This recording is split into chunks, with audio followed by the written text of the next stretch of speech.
बड़े गैंगस्टर को आज एसटीएफ ने गिरफ्तार किया है, जी। तो सर क्या कहेंगे?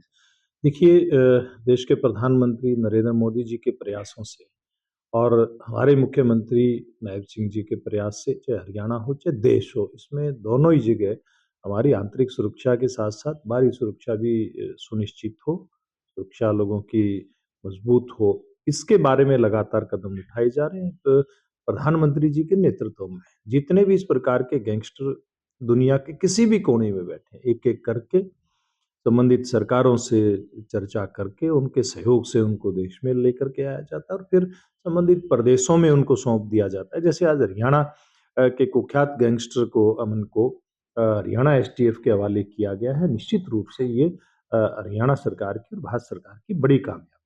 प्रदेश सरकार को आप किस तरीके से देखते हैं सर, कानून व्यवस्था की हम बात करें, क्योंकि पिछले दिनों भी गैंगस्टरों की गिरफ्तारी देखने को मिली थी और लगातार प्रदेश में कानून व्यवस्था आप किस तरीके से? देखिए, केवल गिरफ्तारी नहीं हो रही गैंगस्टर और बदमाशों की जगह-जगह उनके साथ एनकाउंटर भी हो रहा है। जहाँ वो ज़्यादा बदमाशी करते हैं, पुलिस के ऊपर वो हथियारों से हमला करने का प्रयास करते हैं, वहाँ पुलिस भी जवाब में कार्रवाई करती है और पूरी तरह से ऐसे अपराधियों को ठोकने का काम हरियाणा की हमारी पुलिस और सुरक्षा एजेंसियाँ कर रही हैं और मैं एक बात दावे के साथ कह सकता हूँ कि जो आज के दिन की हमारी हरियाणा की सुरक्षा व्यवस्था है, पहले के मुकाबले जो पूर्व में सरकारें होती थी, उनके मुकाबले चुस्त-दुरुस्त है। पूरी तरह से मुख्यमंत्री का इसके ऊपर फ़ोकस है कि किसी भी प्रकार से इस प्रकार के जो गुंडा एलिमेंट हैं, उनको छूट ना दी जाए। उनका जो भी उचित स्थान हो सकता है, उस स्थान तक पहुँचाने का काम मुख्यमंत्री जी के नेतृत्व में हो रहा है। एक बड़े गैंगस्टर को आज एसटीएफ ने गिरफ्तार किया है, जी। तो सर क्या कहेंगे?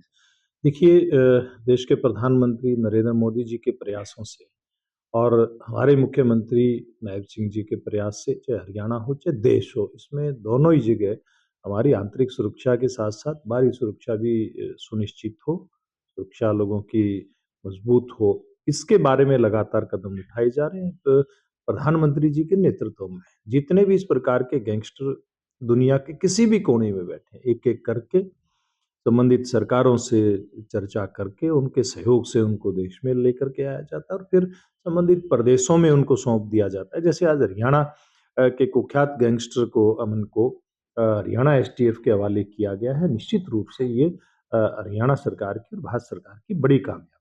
प्रदेश सरकार को आप किस तरीके से देखते हैं सर, कानून व्यवस्था की हम बात करें, क्योंकि पिछले दिनों भी गैंगस्टरों की गिरफ्तारी देखने को मिली थी और लगातार प्रदेश में कानून व्यवस्था आप किस तरीके से? देखिए, केवल गिरफ्तारी नहीं हो रही गैंगस्टर और बदमाशों की जगह-जगह उनके साथ एनकाउंटर भी हो रहा है। जहाँ वो ज़्यादा बदमाशी करते हैं, पुलिस के ऊपर वो हथियारों से हमला करने का प्रयास करते हैं, वहाँ पुलिस भी जवाब में कार्रवाई करती है और पूरी तरह से ऐसे अपराधियों को ठोकने का काम हरियाणा की हमारी पुलिस और सुरक्षा एजेंसियाँ कर रही हैं और मैं एक बात दावे के साथ कह सकता हूँ कि जो आज के दिन की हमारी हरियाणा की सुरक्षा व्यवस्था है, पहले के मुकाबले जो पूर्व में सरकारें होती थी, उनके मुकाबले चुस्त-दुरुस्त है। पूरी तरह से मुख्यमंत्री का इसके ऊपर फ़ोकस है कि किसी भी प्रकार से इस प्रकार के जो गुंडा एलिमेंट हैं, उनको छूट ना दी जाए। उनका जो भी उचित स्थान हो सकता है, उस स्थान तक पहुँचाने का काम मुख्यमंत्री जी के नेतृत्व में हो रहा है। बहुत-बहुत धन्यवाद।